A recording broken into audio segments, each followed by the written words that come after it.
లూకా సువార్త 12వ అధ్యాయము 35వ వాక్య భాగము.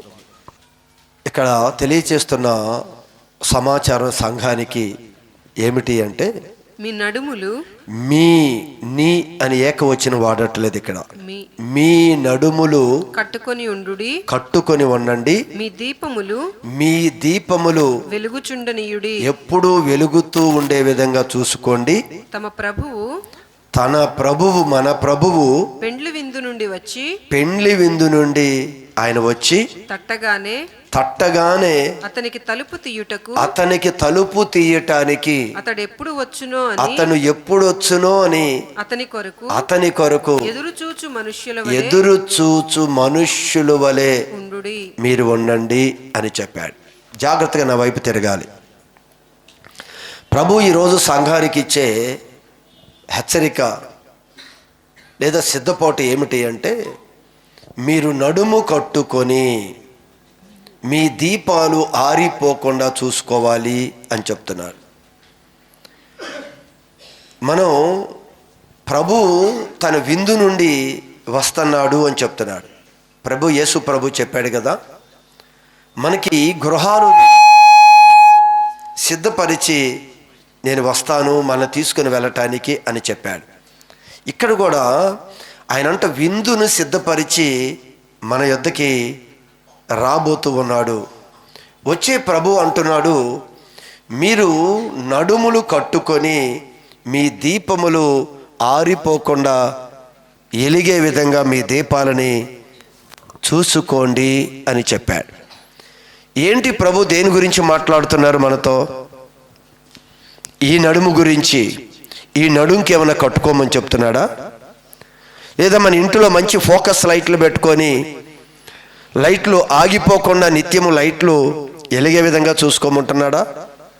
ఏం చూసుకోమని చెప్తున్నాడు ఆయన అని మనం ఆలోచిస్తే, ఇక్కడ సంఘము ఏం చేయాలి అంటే తన నడుములు కట్టుకోవాలి.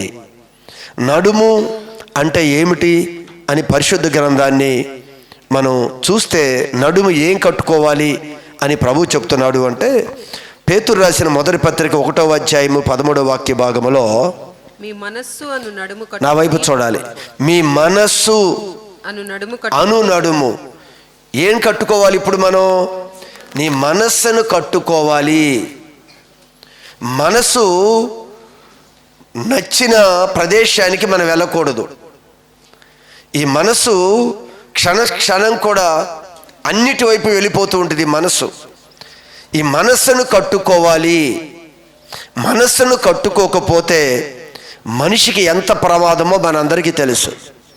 మనసు కోరుకున్న దగ్గరికి అంతా మనం వెళ్ళిపోయామనుకోండి, మనసు నచ్చిన విధంగా మనం నడుచుకుంటూ వెళ్ళిపోయామనుకోండి, చాలా ప్రమాదం ఉంది.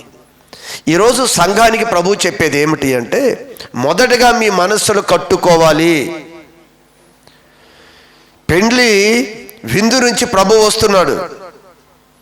మనందరినీ కూడా తనతో ఉండే విధంగా తీసుకుని వెళ్ళటానికి ఆయన రాబోతూ ఉన్నాడు. కనుక మనందరినీ మనస్సులు కట్టుకోకపోతే మనం చాలా ప్రమాదంలో పడతాము అని చెప్తున్నాడు. ఎందుకు మనకు అర్థం కావటానికి, మనం నోరు కట్టుకోలేదనుకోండి, అది ఎంత నష్టమో మీరు చెప్పండి. డాక్టర్స్ చెప్తారు, షుగర్ బాగా లెవెల్స్ 450 ఉంది, మీరు కొంచెం నోరు కట్టుకోవాలి, షుగర్ని తీసుకోకూడదు అని చెప్తారు. కానీ మనం నోరు కట్టుకోవటానికి చాలా కష్టం మనకి, అవునా? రైస్ తినకూడదు, వాళ్ళు ఏమో రిస్ట్రిక్షన్ చెప్పినప్పుడు నోరు కట్టుకోవటం అనేది మనకి కష్టమే. లేదు, నేను నోరు కట్టుకోవటం నాకు కుదరదు అని మనం ఇష్టానుసారంగా మనకు నచ్చిన ఆహారాన్ని అంతా మనం తీసుకున్నాం అనుకోండి, ఏమైపోతాం? చచ్చిపోతాం. అంతేనా? చచ్చిపోతాం. మనస్సుని కట్టుకోకపోతే ఎంత ప్రమాదం ఉందో ఈరోజు మనిషికి తెలుసు. దేవుడి వాక్యం కూడా చెప్తుంది, నీ నాలుకను కూడా నువ్వు కంట్రోల్ చేసుకోకపోతే అది ఎంత ప్రమాదకరమైనదో, నీ జీవితంలో ఎంత అశాంతిని తీసుకొని వస్తుందో కూడా ప్రభువు చెప్పాడు. అయితే ఇక్కడ దీని గురించి ప్రభు మాట్లాడటం లేదు. నీ మనస్సుని నీవు కట్టుకోవాలి అంటే ప్రభు వాక్యం చెబుతుంది, అక్కడ చదవండి, మనస్సు అని నడుమును కట్టుకొని నిబ్బరమైన బుద్ధి కలిగిన వారిగా ఉండాలి. అంటే మనసుని కట్టుకోవాలి, లేదా బుద్ధి బాగుండదు, బుద్ధి పాడైపోయింది. నిబ్బరమైన బుద్ధి, మంచి బుద్ధి కలిగిన వారిగా మనం ఉండాలి అంటే దేవుడు చెప్తున్నాడు, ముందు నీ మనస్సుని కంట్రోల్ చేయి, నీ ఆలోచనలు కంట్రోల్ చేయి. దీన్ని నువ్వు కట్టుకోకపోతే గొప్ప డేంజర్లో నువ్వు పడతావు అని ప్రభు చెప్తున్నాడు. ఎన్నిసార్లు ఈ మనసు లాగుతుందండి మనకి, ఎన్ని ప్రదేశాల మీదకి మనసు లాగుతుంది. ఒక సెల్ ఫోనే కాదు, ఒక టీవీయే కాదు, ఒక ఈవెంట్ ఇది అని కాదు, మన మనస్సు చూసింది నచ్చిన దాని వైపు కూడా మన మనసు లాగుతూనే ఉంటుంది. ఇది కంట్రోల్ చేసుకోవాలి. ఆత్మీయంగా ఎదుగుతున్న మన జీవితంలో, క్రైస్తవ కుటుంబాల్లో ఇది చాలా ప్రాముఖ్యమైనది. మనసు కట్టుకోకపోతే మన నిత్య రాజ్యానికి మనం చేరలేము. మనసుని కంట్రోల్ చేసుకోకపోతే జరిగే మరొక ప్రమాదం ఏంటో తెలుసా? అని అంటున్నాడు, మీ దీపములను ఆరిపోకుండా చూసుకోమన్నాడు. దీపాలు ఆరిపోతాయి. మనసును కంట్రోల్ చేసుకోలేదా, మీ దీపాలు ఆరిపోతాయి. దేవుడు మనందరి దీపాలను వెలిగించాడు. ఆయన ఏంటి దీపం? ఉన్న లైట్ ఏమైనా ఆరిపోతుందా? ఆయన ఈ నడుము గురించి చెప్పలేదు, ఈ దీపాల గురించి ఆయన మాట్లాడలేదు. మనస్సుని కట్టుకోమని చెప్తూ ఉన్నాడు. మనస్సుని కట్టుకోవాలి అని ప్రభు మాట్లాడుతూ ఉన్నాడు. ఈ మనస్సు కట్టుకోకపోతే తర్వాత జరిగేది ఏంటో తెలుసా? దేవుడు వెలిగించిన ఈ దీపము ఆటోమేటిక్గా ఆరిపోతుంది. ఏంటి దీపము? దాని గురించి ఒకవేళ వివరణ తెలుసుకోవాలి అనుకుంటే ఇదే పరిశుద్ధ గ్రంథములో సామెతల పుస్తకము 20వ అధ్యాయము 27వ వాక్య భాగములో దీని గురించి ఆయన తెలియజేస్తూ ఉన్నారు. నరుని ఆత్మ యెహోవా పెట్టిన దీపము. అర్థమవుతుందా? దేవుడు ఒక దీపాన్ని పెట్టాడు, దీపాన్ని వెలిగించాడు. మనం ఒకప్పుడు ఆరిపోయిన దీపాలు ప్రభువు వచ్చి ఏం చేశాడంటే దీపాన్ని వెలిగించాడు. ఇప్పుడు ఈయన అంటాడు, ఈ దీపాలు ఎప్పుడూ వెలుగుతూ ఉండాలి, దినదినము కూడా తన వెలుగు ప్రకాశించాలే గాని ఆ వెలుగు తగ్గిపోయి దీపాలు ఆరిపోకూడదు. అదే కదా మాట్లాడుతున్నాడు అక్కడ. నరుని యొక్క ఆత్మ యెహోవా పెట్టిన దీపము, దేవుడు పెట్టిన దీపము, ఆత్మ దీపము. ఏ దీపం గురించి మాట్లాడుతున్నాడు? ఆత్మ దీపము గురించి మాట్లాడుతూ ఏమని చెప్పాడు మూలవాక్యములో? ఈ దీపము ఎప్పుడు వెలుగుతూ ఉండాలి. దేవుడు పెట్టిన ఈ దీపము ఆరిపోకూడదు. ఈరోజు మనందరం కూడా వెలిగింపబడ్డాం కదా, అందరం వెలిగింపబడ్డాం కదా. వెలిగింపబడిన ఈ దీపము ఎప్పుడు ఆరిపోతుందో తెలుసా? చక్కగా ఆత్మీయంగా మనం బాగా ఉన్నాం, రోషం కలిగి కొన్ని తీర్మానాలు చేసుకున్నాం. ఇదిగో దేవుడు నన్ను ఎలా ఉండమన్నాడు, ఇక్కడి నుంచి నేను ఎలా ఉంటాను అని రోజు రోజుకి మనం వెలిగింపబడుతూనే ఉన్నాం. కానీ మన మనస్సు కట్టుకోకుండా మనం కానీ నిర్లక్ష్యం చేస్తే ఆటోమేటిక్గా ఈ దీపము ఆరిపోతుంది. ఈ దీపం ఆరిపోతుంది. అందుకే ఆయన మాట మాట్లాడుతూ ఉన్నాడు, నరుని ఆత్మ యెహోవా పెట్టిన దీపము. ఇదేం చేస్తుందో చూడండి. బయట దీపం ఏం చేస్తుంది? బయట దీపము మనకు కొన్ని మేలు చేస్తాయి. బయట దీపాలు కొన్ని చాలా మేలు చేస్తుంది. పెద్ద జ్యోతిని పెట్టాడు కదా ఆకాశంలో, అదేం చేస్తుంది? మనకి చాలా మేలు చేస్తుంది. మనకి ఆ దీపం కూడా, ఈ దీపాలు చాలా మేలు చేస్తాయి. మనం పడిపోకుండా, మనం తొట్టెళ్ళిపోకుండా, మనకి యాక్సిడెంట్లు కాకుండా, ఇవన్నీ కూడా చక్కగా మన యొక్క క్రమాన్ని ఆనందకరంగా జరిగించాలి అంటే ఈ దీపాలు కావాలి. ఇది బయట ఉండే దీపాలు. దేవుడు పెట్టిన దీపము ఎక్కడ పెట్టాడు? ఆయన హృదయంలో పెట్టాడంట. ఆ దీపము ఎందుకు పెట్టాడు? ఆ దీపం ఏం చేస్తుందో ఒకసారి చదవండి. నరుని ఆత్మ యెహోవా పెట్టిన దీపము ఆ దీపము అంతరంగములన్నీయు శోధించును. అంతరంగాన్ని పరిశీలిస్తూ చెప్తుంది. నువ్వు ఎలా ఉన్నావో నిత్యము మాట్లాడుతూ ఉంటుంది. లోపలిది మనకు తెలుసా? తెలీదు. అంతరంగాన్ని ఇది పరిశోధిస్తూ ఉంటుంది. కనుక ఈ దీపం ఆరిపోకూడదు. బయట దీపాలు ఒకవేళ ఆరిపోయినా మనం దేనికో గుర్తుకుంటాం, ఏదో దెబ్బ తగులుతుంది, ఏదో అయిపోతుంది. దానివల్ల పెద్ద ప్రమాదం కాదు మనకి. ఆ చీకట్లో ఏదో కింద పడిపోతాం, కాలు ఇరిగిందో చెయ్యి ఇరిగిందో అయిపోయింది.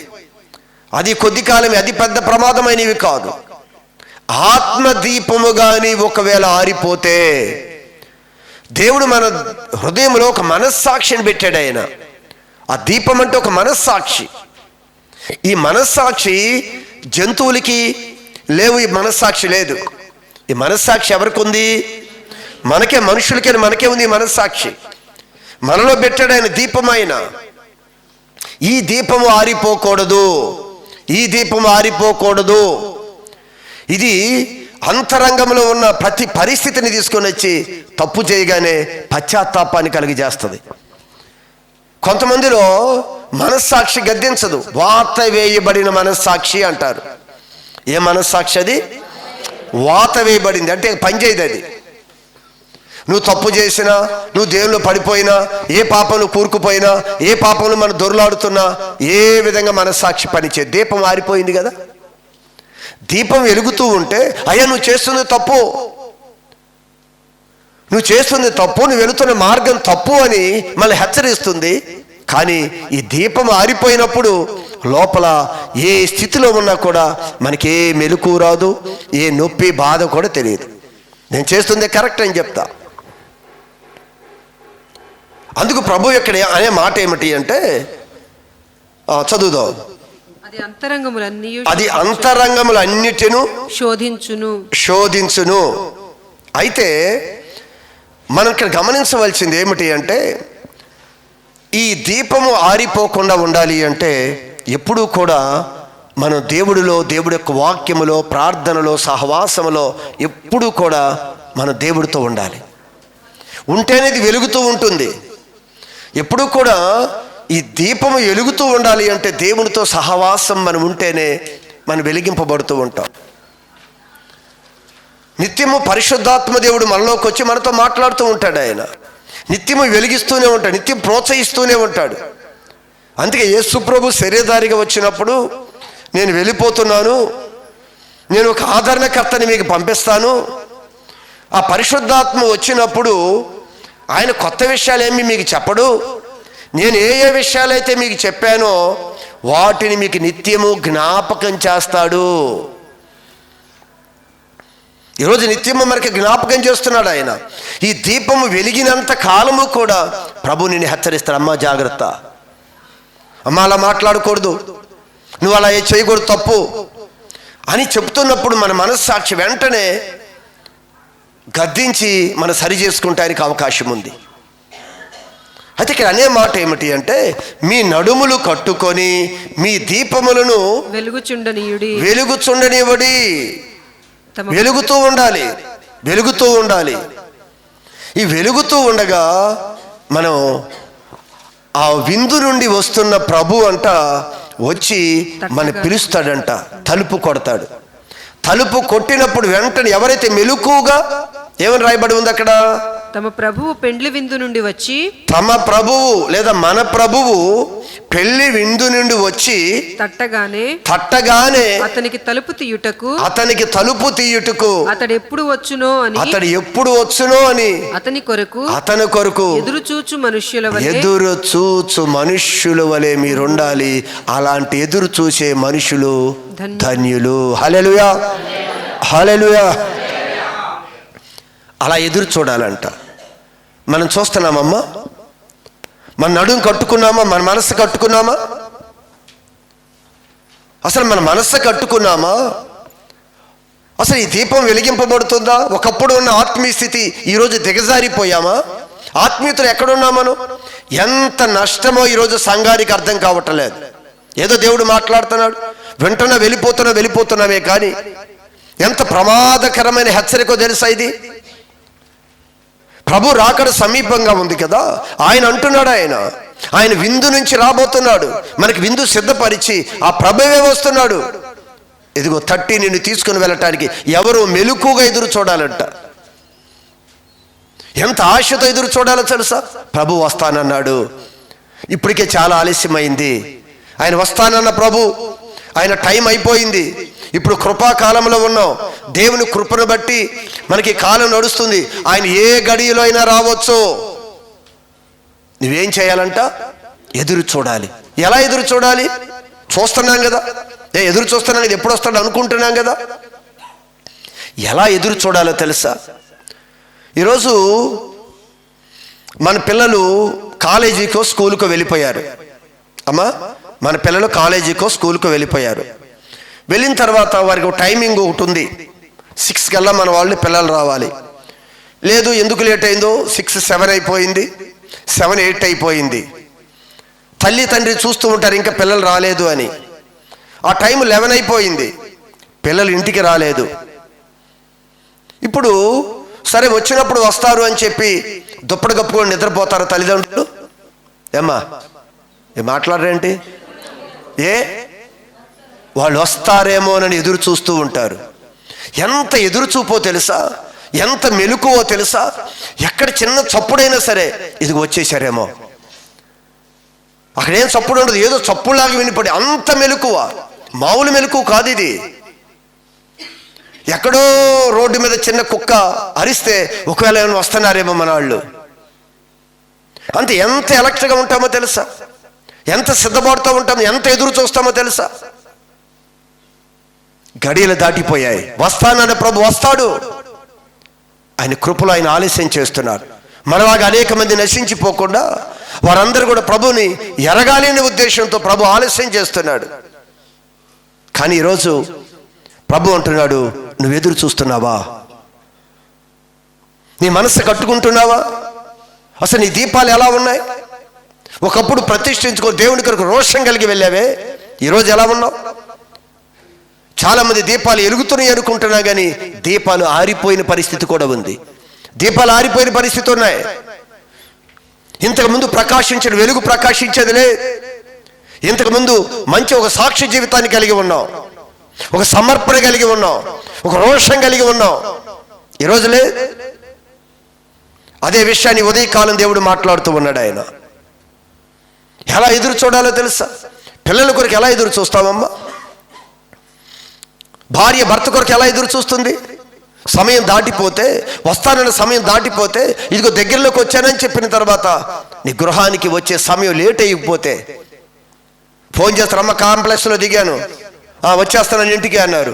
అరగంట అయింది, గంట అయింది, గంటన్నర అయింది.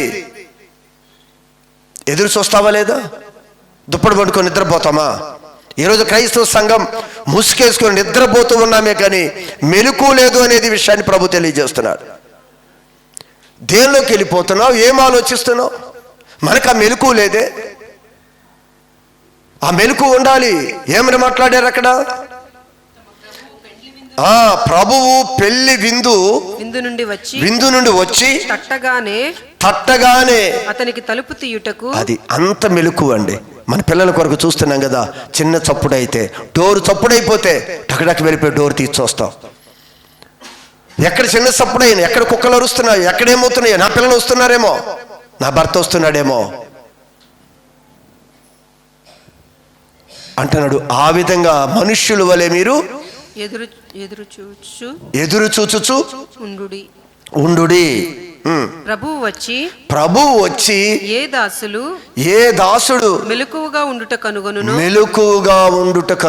ఇప్పుడు ఆయన కనుగొంటాడు ఎవరు మెలకువగా ఉన్నారు. ఈరోజు ఒక్కసారి గమనించండి సంగమా, అసలు మనం ఎలా ఉన్నామో తెలుసా? వెలిగింపబడ్డాం కదా మనం, ఒకప్పుడు ప్రతిష్ఠించుకున్నాం కదా. మనసు నిలుపుకోకపోతే, మనసు కట్టుకోకపోతే ఎంత ప్రమాదమో మీకు చూపిస్తాను. మనసు కట్టుకోకపోతే ఆత్మీయ జీవితం ఎంత దారుణంగా పడిపోతుందో, దీపం ఆరిపోతే ఎంత భయంకరంగా ఉంటుందో ఈరోజు సంఘానికి అర్థం కావాలి. యేసు ప్రభుకి 12 మంది శిష్యులు ఉన్నారు. నా వైపు చూడాలి. యేసు ప్రభుకి 12 మంది శిష్యులు ఉన్నారు. ఈ 12 మంది శిష్యులు ఒక మంచి సమర్పణతో వచ్చారు ప్రభు దగ్గరికి. అవునా కదా? మంచి సమర్పణ. మనం కూడా సమర్పణ ఉందో లేదో కానీ ఆయన మంచి సమర్పణతో వచ్చారు 12 మంది. ఏదైనా నా ప్రభుతోనే, మాకు లోకంలో ఎవరూ అక్కర్లేదు అనుకుని వచ్చారు. మనసును కట్టుకున్నారు. లోకంలో కనిపిస్తున్నాయి, లోకంలో లగ్జరీ లైఫ్ కనిపిస్తూ ఉంది, అందరూ చూస్తున్నారు. అందరూ ఆనందంగా చక్కని వస్త్రాలు కట్టుకొని వారి ఇష్టానుసారంగా ఆనందకరమైన జీవితాన్ని జీవిస్తూ ఉన్నారు. మనసు ఒకవేళ వాటి వైపు వెళుతున్న తొలి దినాల్లో ఆ మనసుని ఏం చేస్తున్నారు? వారు కట్టుకుంటున్నారు.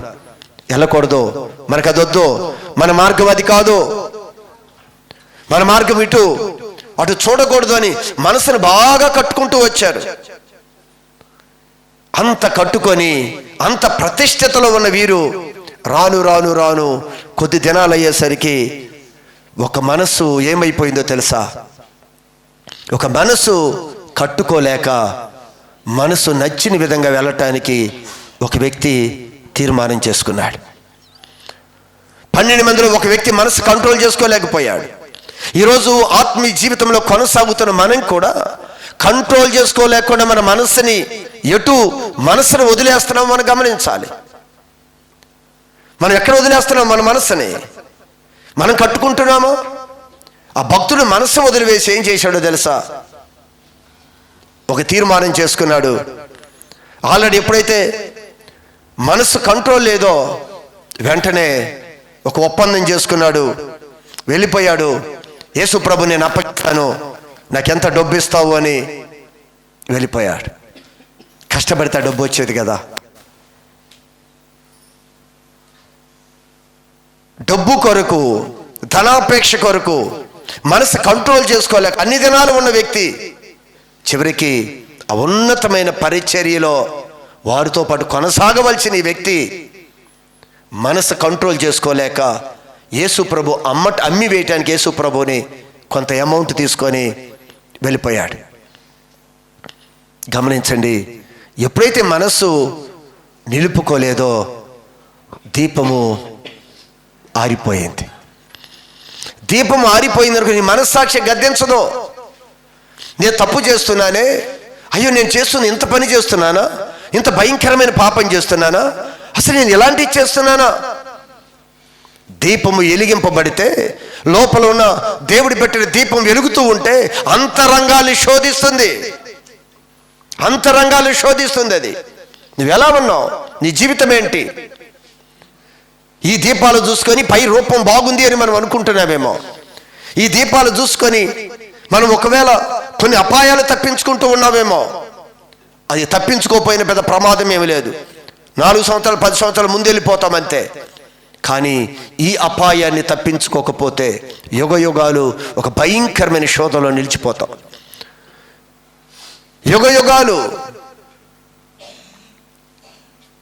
ఈ దీపము ఆరిపోయిన పరిస్థితి ఎలా ఉందో చెప్పడం మీకు అర్థం కావటానికి. అయితే యేసు ప్రభు ఈ 12 మందిని కూర్చోబెట్టాడు. ఈ 12 మంది యేసు ప్రభు ఎదుట కూర్చున్నప్పుడు యేసు ప్రభు వారికి మధ్య జరిగిన చిన్న సంభాషణ మీకు తెలియచేస్తాను. ఒకసారి చూడండి. 10వ వచనం చదువుదామా? 2వ వచనం. వారు భోజనం నా వైపు చూడండి. వారు భోజనము చేయుచుండగా యేసు ప్రభుతో ఉన్న శిష్యులు వారు భోజనము చేయుచుండగా ఆయనను అప్పగింపవలెనని, ఆయన యేసుని అప్పగింపవలెనని సీమోను కుమారుడగు ఇస్కరియోతు యూదా హృదయములో అపవాది ఇంతకు ముందు ఆలోచన పుట్టించాడు. వాడు ఆలోచన ఎప్పుడైతే పుట్టించాడో ఈ ఆలోచన వైపు కంట్రోల్ ఏం చేయమన్నాడు దేవుడు?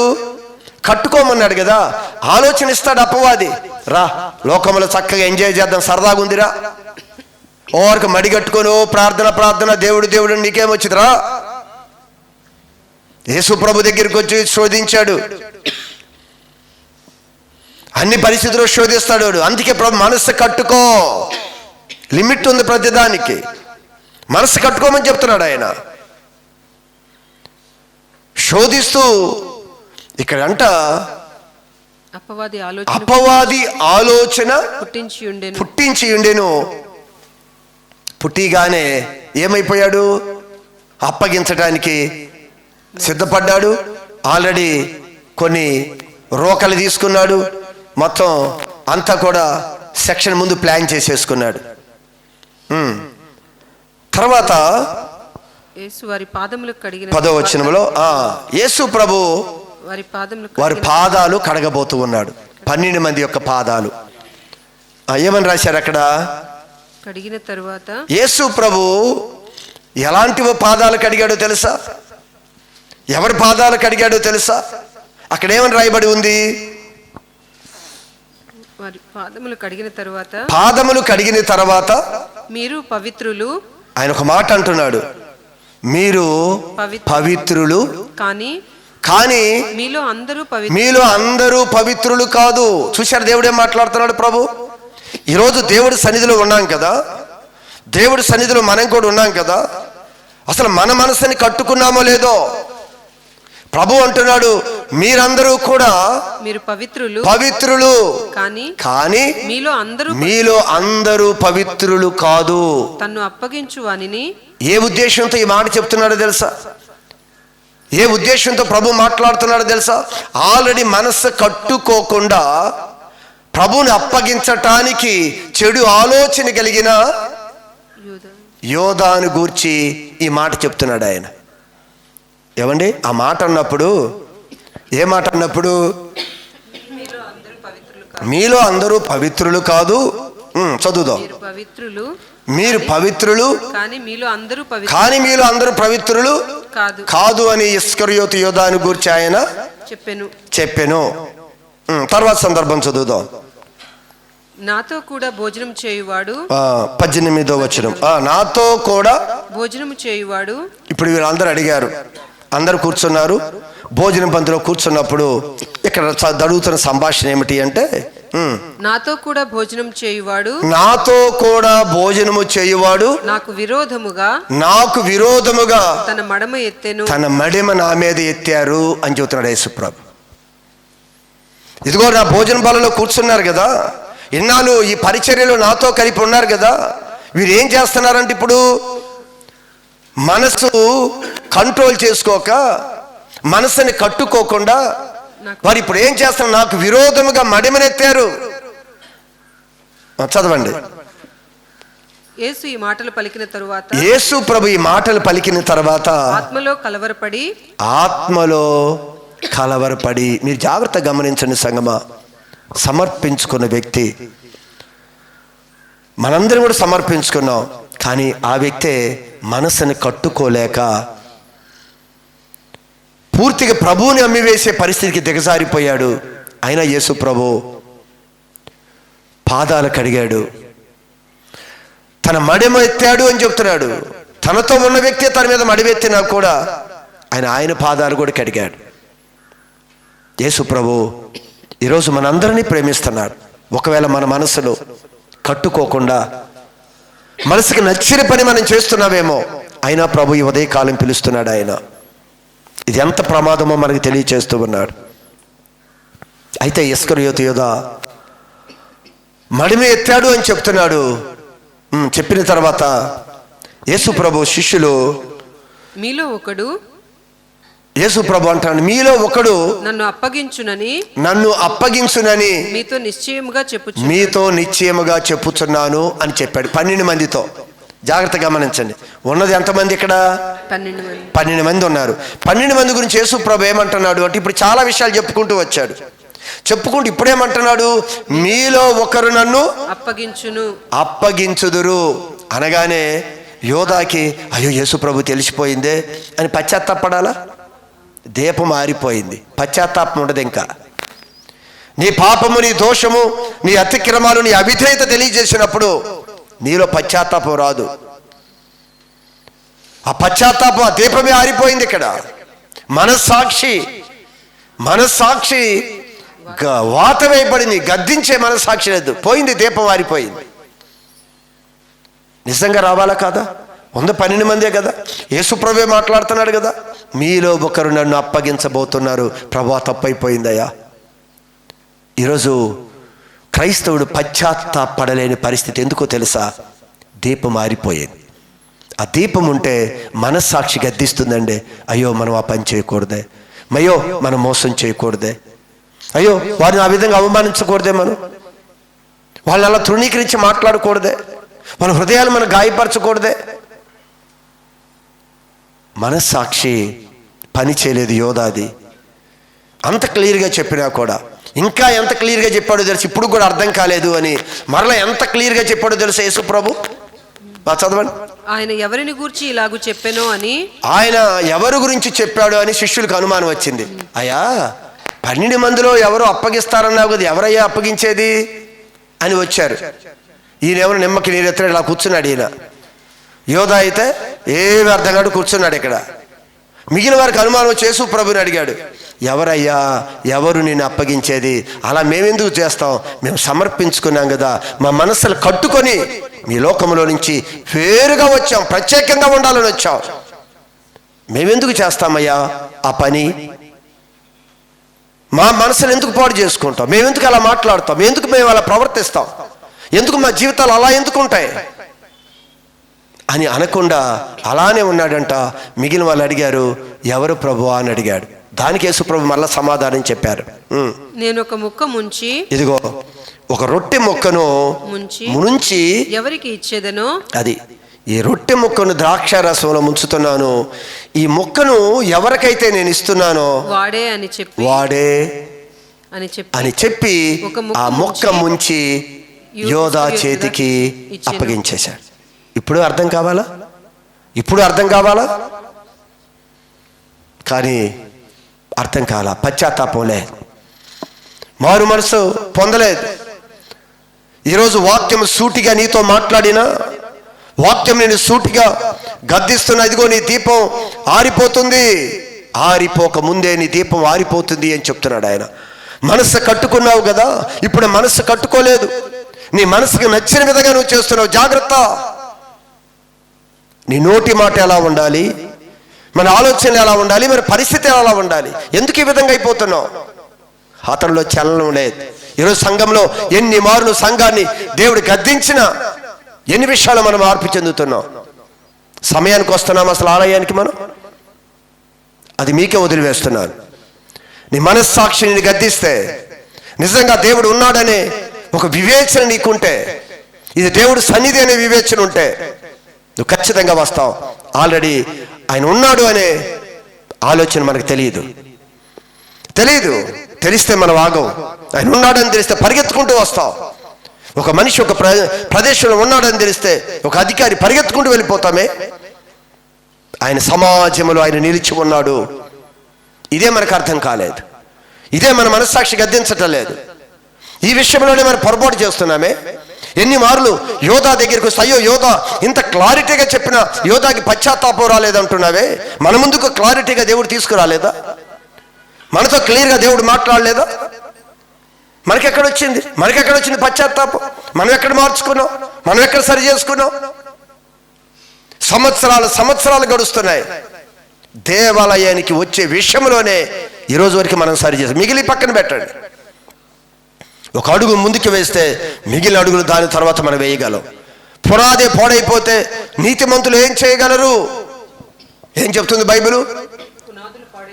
పునాదులు పాడైపోగా నీతిమంతులు ఏం చేస్తారు? పునాదేలే. నీ పునాదే అక్కడ పాడైపోతుంది. పునాది పాడైపోతుంది. నీకు అర్థమవుతుందా? రీజన్స్ అనవసరం ఆయనకి, కారణాలు అనవసరం ఆయనకి. ఒక దినాన్ని అలానే ఆరిపోయిన దీపాలు మనసు కట్టుకోలేని వారు ఎలాంటి సాకులు చెప్తారో తెలుసా? చూడండి ఒకసారి బైబిల్ గ్రంథాన్ని చూద్దాం. మత్తయి సువార్త 22వ అధ్యాయము 2వ వాక్య భాగంలోకి వెళదాం. మత్తయి సువార్త 22వ అధ్యాయం 2వ వాక్య భాగం. పరలోక రాజ్యము తన కుమారునికి పెండ్లి విందు చేసిన ఒక రాజుని పోలి ఉంది. ఆ పెండ్లి విందుకు పిలువబడిన వారిని, ఆ పెండ్లి విందుకి పిలుస్తున్నాడంట ఆయన. అమ్మా, పెండ్లి విందు ఉంది అక్కడ. పెళ్లి కుమారుడు ఎవరు? ప్రభు యేసు ప్రభు పెండ్లి విందుంది, పెండ్లి విందుకు రమ్మని కొంతమంది పిలవటానికి పంపించాడంట. వారు రానొల్లకపోయిరి. వారు రానొల్లకపోయిరి. రాకుండా ఏం చెప్తున్నారంట వాళ్ళు? నెపములు చెప్పసాగిరి అని రాయబడి ఉంది. నా వైపు చూడాలి. ఎక్కడికి రమ్మన్నాడు? పనులు మొయ్యమన్నాడా? అమ్మ పనులు మొయ్యమన్నాడా? నా యొక్క పని చేయి అన్నాడా? విందుకురా, విందుందిరా. ఈరోజు క్రైస్తవ సమాజానికి దేవుడు ఏం పిలుస్తున్నాడు తెలుసు? విందుందిరా, విందు. ఆ విందు అనగానే గంతులు వేసుకొని రావాల్సిన క్రైస్తవుడు ఈరోజు దీపాలు ఆరిపోయి విందన్నా కూడా ఏం అర్థం కావట్లా. విందన్నా పెద్ద ఏం చలనులే. విందంటే ఏదో పెద్ద చెల్లించి అబ్బో విందు అంటున్నారు, పరిగెత్తవలసిన వీరు ఏమైందో తెలుసా?